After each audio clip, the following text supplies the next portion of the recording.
Agada.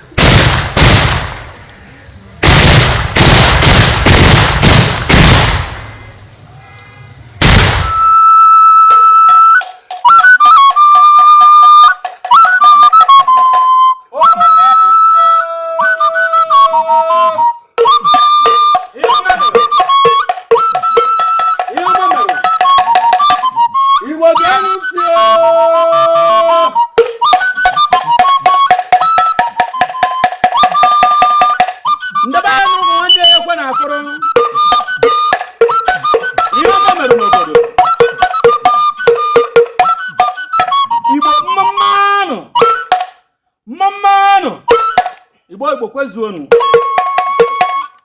ndeba ya mu afefe peliko mo wata to nangada nne ya geron mutuno no na mo kekwe ko bara ngati nde mara juwe na kuba gini kekwe kwa akoro maka na na eme kwekocha ma agba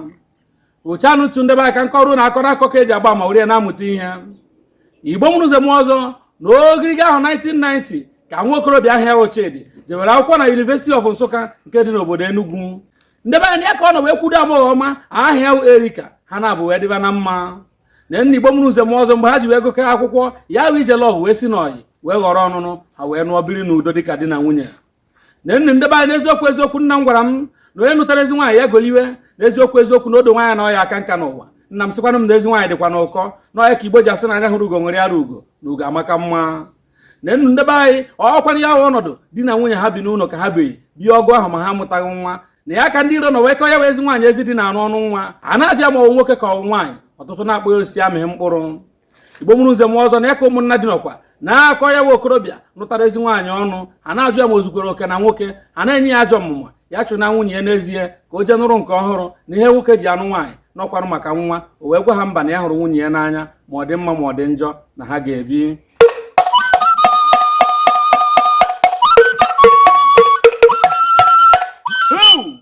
n'eziokwu eziokwu Igbo mụrụ nze m ọzọ nna m gwara m na ibi n'ụwa adịghị mfe ọ sị m na n'ụwa na ọ dị ka ihu agha agbawara ajọ mmadụ agbakwuru ajọ mmụọ ma ndị a na eze Igbo mụrụ nze m ọzọ ọkwa na ewe ije lọgụ ka ha wee zi dị na ezi nwaanyị nọ na ya wee nweta akwụkwọ eji eje obodo oyibo ha wee kwakọrọ akpa ha si obodo Naijiria jee obodo Kanada jee biri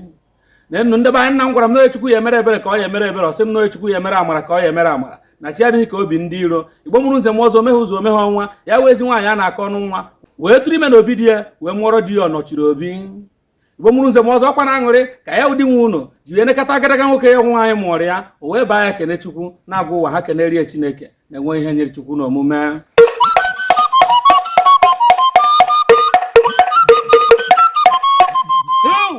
na ndị Igbo mụrụ nze m ọzọ nna m gwara m na Chukwu malite ọrụ mana ọ na-arụrụ ya ruo ọgwụgwụ ọkwa na ya nwa nwa bịara ụwa a na-akpọ kene Chukwu ka a mụchara o meghị ụzọ omekwaghị ọnwa ya wụ nne mụrụ nwa wee tụrụkwa ime ọzọ na obi dị ya wee mụọ agadaga nwa agbọghọbịa na wee baa ya ije ọma iji wee gwa ụwa na ya wee ije adịgwo mma n'eziokwu eziokwu ndebe anyị nna m gwara m na journey of 1000 mile began with a step ọ sị m na ọ na-adịkwanụ mma gbacha ọsọ na ya n'ụwa agụọ maịlị ndebe anyị ọkwana ya wee ije lọvụ ya wee ezi dị na ezi nwaanyị jere n'ụwa ka ha nọ wee na-agbakọ ebe mmiri bido mawa ha na ya ka ha nọ wee cheta n'ezie na ha ebie n'ọgụ ahụ 20 Igbo kpọrọ 20 years dịka di na nwunye lọvụ karịa egbukwa ha ka mmanya ka ha nụrụ di na nwunye ọhụrụ Igbo mụrụ nze m ọzọ na nna anya nna m gwara m na ihe dị mma dị mma na ihe dị mma kwesịrị ka obodo jaa ya mma ọkwa n'ọnọdụ ịṅụriri onwe ha na ndụ ka ha ji wee tinye nnukwu emume 20 years marriage anniversary ha wee gwakere m oke ekwe m si mgbawa ikwu na ibe ọ gụrụ enyi nwanne na nwanna n'eziokwu eziokwu ndị ihe ọma na-adị mma ka ha bịa sonye ṅụrị arụ ha na abalị nke 3 nke ọnwa Ọgọst a oyibo kpọrọ 3rd of August na Pinterest Event Center dị n'obodo Toronto n'eziokwu eziokwu na ihe dị mma kwesịrị ka a jaa ya mma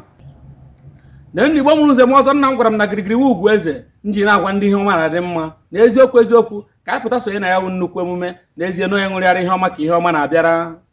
na nnu ndebe anyị aka na wee buru oke ekwe m wee na-asị ezinụlọ ha congratulation wee na-akpọta ya wee ezi dị na anụ ya wee ezi nwaanyị Dr. Chidi Cadet Nwaanyanwụ nna bụ enyi nke izi na ọzara nkanụ oje na nwayọ agụmụzọ eje nkọnkọ ọgaranya nwere egwu Chineke Igbo mụrụ nze m ọzọ nna m gwara m na ọkwanụ nkịta nwere ndidi na-atọ kpụ siri ike ọ sị m na ọkwanụ enwere ndidi na-enwere ya zu ugbo nji agwa ya golibe na eziokwu eziokwu na ọkwanụ Chukwu nyere ya ezi nwaanyị nyere ya ụmụ mara mma oke ọgọ Prọfesọ Dan Ebo ya na ezi nwunye Prọfesọ Betty Ebo ọgaranya jere akwụkwọ n'obodo a mụrụ ya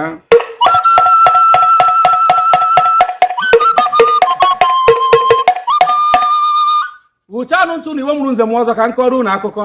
n'ezie ndebe anyị nna m gwara m na dịka nwoke si wee wuru ide ji ụnọ ka nwaanyị si wee wuru ife ezinụlọ ọkwa n'ihe ka m ji bụrụ oke ekwe m na-ekene ya wee ezi nwaanyị ezi dị na anụ wee na-agbatara ya rọrọ Dr. Erika Uche nwaanyị anwụ ogorima obi dị Ebony Black ọ dị ụkọ na mba nwaanyị manarịa n'eziokwu na ana m agọrọ gị na ezinụlọ gị ọgwụ n'ezie na unu mụcha ụmụ zụọ ụmụ na unu ya ebi ụwa bika nka ma gheri uru dị na nwa egbu na mmanụ onye ahụ ya ahụ mma egbu na njọ na onye ahụ ya ahụ njọ ezi na waja were nke